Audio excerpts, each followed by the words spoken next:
So I think this video clip is going to help you understand Christian nationalism because the arrogance of Christianity is on full display. So let's watch this video clip and then let's talk about it. I didn't have any children and I got a vasectomy.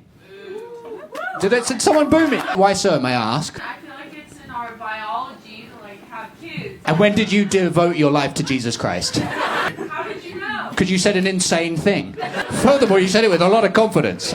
Because you just said something completely insane with absolute confidence. And that is how he knew she was a Christian. Now, if this is the first time you're seeing me, hi, I'm Rev Karla. I'm a former Christian and minister for the unchurched. I help people deconstruct, heal from Christian patriarchy, and reclaim their spirituality after leaving Christianity. I am the author of Deconstructing, and you can find it where books are sold, and you can get a signed copy in the TikTok shop. The crowd laughs at the absurdity of this moment, but underneath the humor is something much more sinister, because what that Christian expressed wasn't just a personal opinion about a choice to have children. It's the echo of a belief system that has been carefully built inside American Christianity for generations. And that is this idea that reproduction is not simply a personal choice and not even a moral obligation, but a religious, obedient one. People choosing not to have children is seen as selfish, unnatural, or somehow rebellious against God. And this mentality did not appear just out of thin air. And yes, there are many high-control, cult-like Christian denominations that want people to have as many children as possible. We're not going to talk about those today specifically, but what we don't talk enough about is the political engineering, and that is foundational to Christian nationalism. Now, we could go back farther than the 70s, but we're going to start there because I think that has a lot of relevance to what we're seeing today. Because at that time, you had evangelical leaders like Jerry Falwell and political strategists like Paul Weyrich who were trying to build a reliable voting bloc of white evangelical Christians. And if you haven't read this article, this is a really good place to start if you want to understand how reproductive rights came on the radar of evangelical Christians. Really, what Falwell was really interested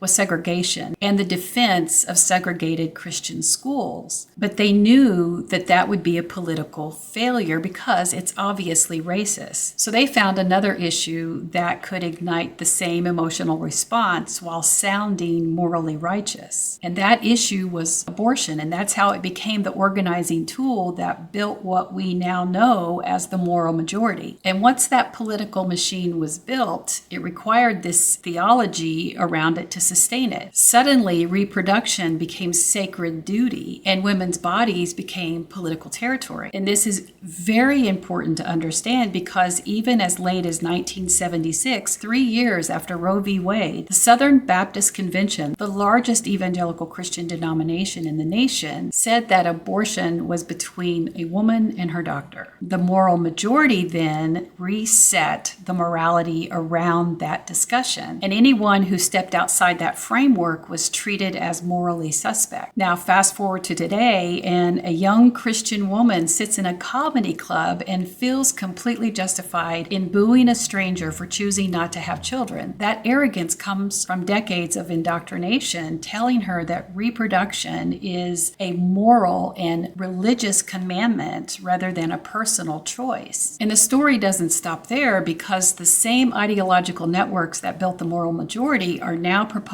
something even more disturbing, because the link to today is the Heritage Foundation, and they're floating proposals for things like family formation programs. And some versions of these proposals resemble what can only be described as family boot camps. These are programs designed to push young adults towards traditional marriage and reproduction as a civic duty. In other words, the same ideology that made that woman feel entitled to boo a vasectomy is now being written into policy and conversations about the future of the country. And this is why deconstructing matters, because when people leave Christianity, many assume they've simply walked away from church attendance. But the deeper work is recognizing how political theology has shaped our understanding of family, gender, and reproduction. Many people carry those assumptions long after they stop believing the doctrine or they start deconstructing from things things that were harmful in their Christian experience. The belief that adulthood must include marriage or children, the belief that womanhood must include motherhood, the belief that a person's life isn't complete unless they have children, the belief that choosing not to reproduce requires explanation or an apology, or that you hold some kind of moral superiority over another because you feel it's imperative that everyone agree with you on your views on abortion.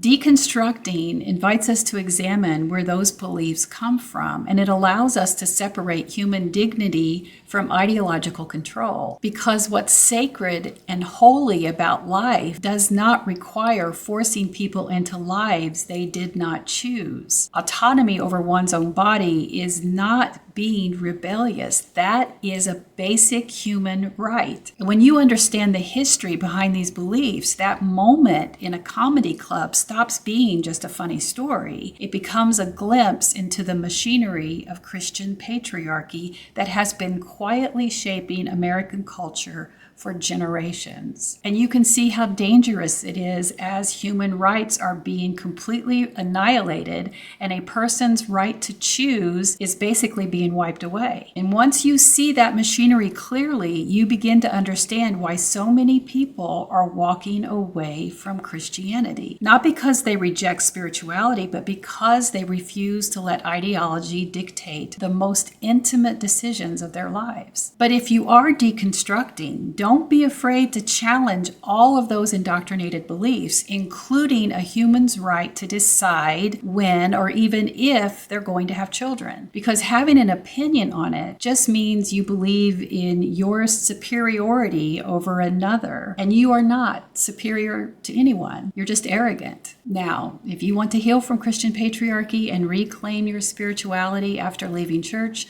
be sure to follow these arrows so you can be notified when my next teachings are available.